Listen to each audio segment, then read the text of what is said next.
හරි. අද කතා කරන්න යන්නේ කොහොමද අපි රික්වෙස්ට් එකක ඩේටා ටිකක් මේ මෙතඩ් එකට පාස් කරගන්නේ කියලා. ඒක කරගන්න විදි කීපයක් තියෙනවා. එක විදියක් රික්වෙස්ට් එකේ බොඩි එකේ JSON එකක් විදිහට අපිට එවලා ඒක කෙලින්ම මොකක් හරි ඔබ්ජෙක්ට් එකක් බවට කන්වර්ට් කරන්න පුළුවන්. මම මේ කියන්නේ ඔයාලට තේරෙන්නේ නැතුව ඇති මේ දන්නේම නැති හින්දා. හරි අපි කරලා බලමුකෝ.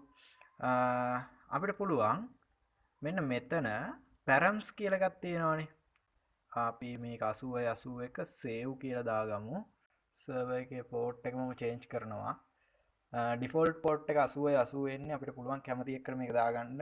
ඔයාලා දන්නවා පෝට් තියෙනවා 65535ක්ද කොහෙද තියෙනවා මට මතක නැහැ. කැමති එකක් දෙන්න පුළුවන්. මේකේ මේකට දෙන ඩිෆෝල්ට් පෝට් ඒ කියන්නේ MySQL රන් වෙනවා 33.6 ඒ වගේ එක එක සර්විස් රන් වෙන පෝට්ස් තියෙනවා. ඒව ඇරලා ෆ්‍රී පෝට් එකක් අපිට දෙන්න පුළුවන්. මම මෙතනදී 8081 දෙනවා. මොකද මේක ඩිෆෝල්ට් පෝට් එක 8080. මම මේක දෙන්න හේතුවක් නැහැ. 8081 දෙන්න හේතුවක් නැහැ. මම නිකන් දෙන්නේ. හරිද? ඊට පස්සේ මේකේ මම ටෙස්ට් කියලා තියෙන එක මේ කන්ට්‍රෝල් එකක්නේ. API එකක්. මම මේක ස්ටුඩන්ට් කියලා චේන්ජ් කරගන්නවා.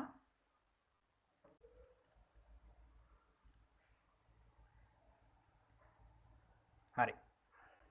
දැන් ස්ටුඩන්ට් කෙනෙක් සේව් කරනකොට කොහොමද අපි ඩේටා ටික එවන්නේ කියලා මේකට දාන්න ඕනේ. මේ මෙතඩ් එකට කැමති නමක් දාගන්න පුළුවන්. සේව් ස්ටුඩන්ට් කියලා වන්නම දාගන්නවා ලේසියට. අපිට ස්ටුඩන්ට් කෙනෙක් සේව් කරනකොට අපිට එවන්න ඕනේ string අපි හිතමු name එක එවන්න ඕනේ කියලා.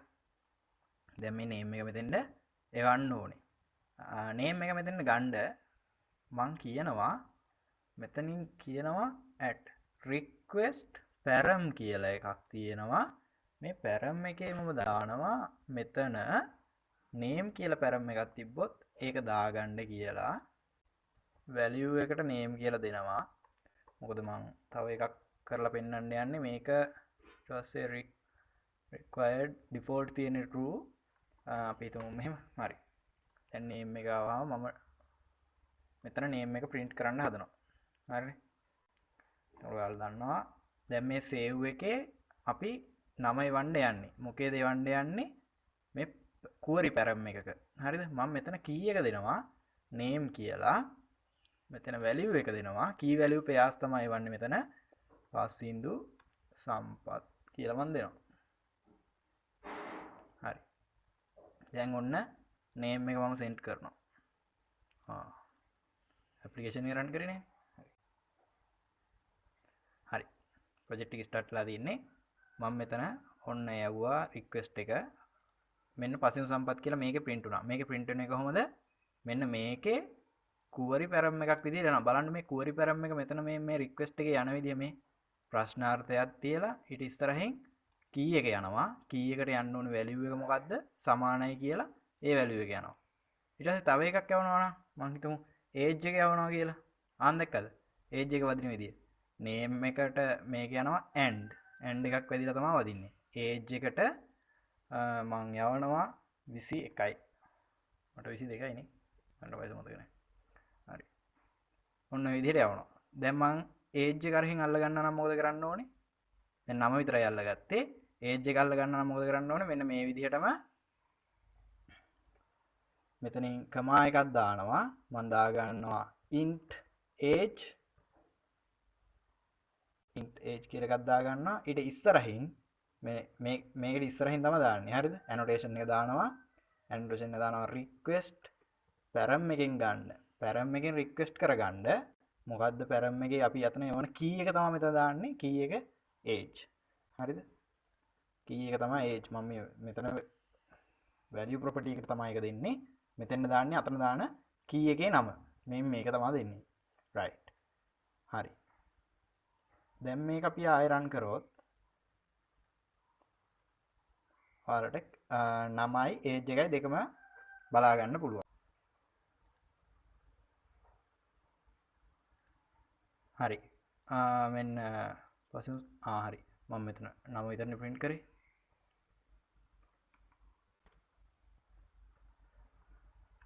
ඉතින් ඔය විදිහට තමයි අපි request එකක data එවන්නේ. මේ එක විදිහක්. මේක විදිහක්. param වල request එවන්න පුළුවන්. ඊට පස්සේ headers වල data එවන්න පුළුවන්. එක විදි තියෙනවා. දැන් මම ඔන්න ආයෙ යවුවා. එතකොට මෙන්න මගේ නමයි මේකයි දෙකම වදිනවා. හරිද? ඊට පස්සේ අපිට පුළුවන් at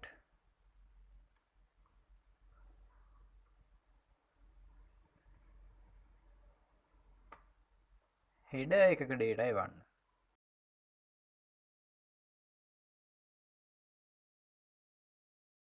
මෙතන මම data කියලා දානවා දැනට. අපි header එකේ මොකක් හරි data එකක් එවන්න හදන්නේ. මෙතන http මේ headers තමයි දාන්නේ මෙහෙම මේ සාමාන්‍ය මේක මම ඒ කියන්නේ recommend කරන එකක් නෙමෙයි. මේකේ headers වල කියන්නේ මෙතන දාන්න headers ටිකක් තියෙනවා මේ host එක කවුද user agent කවුද ඒ වගේ තියෙනවා. මෙතනත් අපිට key value pairs යවන්න පුළුවන්. එතකොට මම මේ header එකේ දානවා data කියලා එකක් දාලා මෙතන දානවා hello කියලා. ඊට පස්සේ මෙතන මම print කරනවා name එකයි age එකයි එවන data එකයි. ඒක මම string එකක් විදිහට එවන්නේ. ඔයාලට පුළුවන් කැමති data type එකකින් එවන්න. හරි. දැන් මම මේ project එක ආයෙ run කරනවා. මට මේ spring boot එකයි express.js එකයි දෙකම කරද්දි තේරුණ දේ තමයි දැන් මේකේ මොකක් හරි අපි change එකක් කරොත් එහෙම project එක ආයෙ run කරන්න ඕනනේ. ඒ වුණාට express.js එකේ මේ ඒ වගේ features තියෙනවා ටක් ගාලා මේ recompile වෙලා දැන් මේකේ සාමාන්‍ය time එකක් යනවා. express.js වල පට්ට speed වැඩි වෙනවා මේ. ඒකත් මරු. හරි ඔයාලා කරලා බලන්න express.js එකකින් API develop කරන විදිය. මම මේක send කරනවා. මොකද කියන්නේ මෙන්න මේ data එකක් ආවා. එතකොට ඔයාලට පුළුවන් දැන් මම විදි දෙකක් කිව්වා. එකක් තමයි request param වල අපිට data එවන්න පුළුවන්. ඊට පස්සේ request param නේ query param එකක් විදියට. මෙතන params වල යන්න පුළුවන්. එතකොට මේ params request කරනවා කියන එක තමයි annotation එකෙන් ඒ ඔයාලට කියවද්දි මේ එන තේරුම තමයි request කරන්න param එක. request කරන්න ඕනේ param එකේ key එක මෙතන දෙනවා. ඒක දාගන්න ඕනේ මොන variable එකකටද කියලා දෙනවා. ඊට පස්සේ මේ විදිහට කොහොම දෙන්න පුළුවන්. දැන් මේ මෙතන කමාවක් තියෙනවා. කටිය පේනවද දන්නේ නැහැ. කමාවෙන් change වෙලා තියෙන මේවා. කමාවෙන් වෙන් වෙලා තියෙන්නේ. හරි. ඊට පස්සේ headers වල එවන්න පුළුවන් කිව්වා. ඊට පස්සේ දැන් තමයි ඊළඟ විදිහ අපිට පුළුවන් data යවන්න JSON එකක් විදිහට. දැන් මම මෙතන මේ දේවල් තව එක දෙයක් කියන්න ඕනේ. දැන් මෙහෙම request param එකේ අපි මෙහෙම name එක ඉල්ලලා දිනවනේ. දැන් බැරි වෙලාවත් ඔයා මෙතන name එක යවුවේ නැත්තම් මට පුළුවන් name එක මෙතනින් මෙහෙම මේ හරි අයින් කරවුවාම මේ postman tool එකේ තියෙන features තමයි මේවා. දැන් name එක යන්නේ නැහැ මේකේ. හරිද? දැන් ඔයාලට බලා ගන්න පුළුවන් age එක විතරයි යන්නේ. දැන් මම මේක send කරනවා. send කරනවා bad request එකක්. ඇයි?